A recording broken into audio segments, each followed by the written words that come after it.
Hey guys, Benjamin here with his hunt.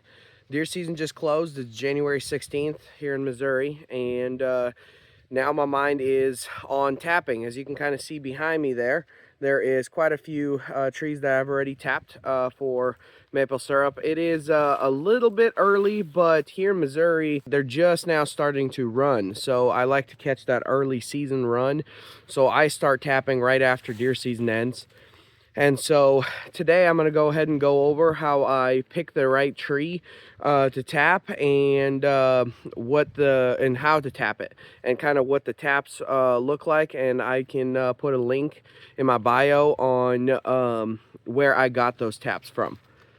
So I'm working in a tree lot here. All of these are maples. Some of them are silver, some of them are sugar, and some of them are red maples. This tree right here is my next tree that I'm going to go ahead and tap. It's about 8 inches across, closer kind of to the base there. This is the first year I'm going to go ahead and tap this tree.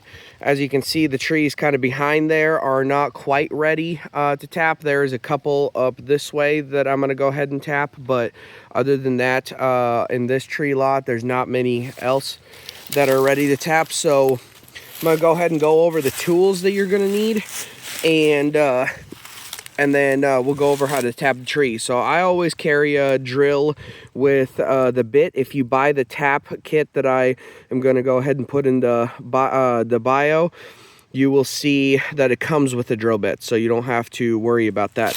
I also buy these buckets. I can also put a link in my bio for that. These are half-gallon buckets. They work perfect. They're food grade. And then I have another drill that I always put a screw in with. That way I'm not constantly switching.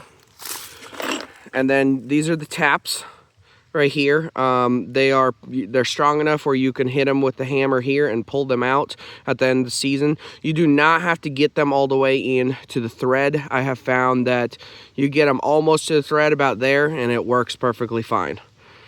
And then I just have a 2.5 inch wood screw here that I'm going to go ahead and use to hang.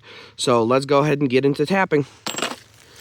So I am filming with one hand and tapping with the other, so sorry if I'll try to keep it kind of lined up.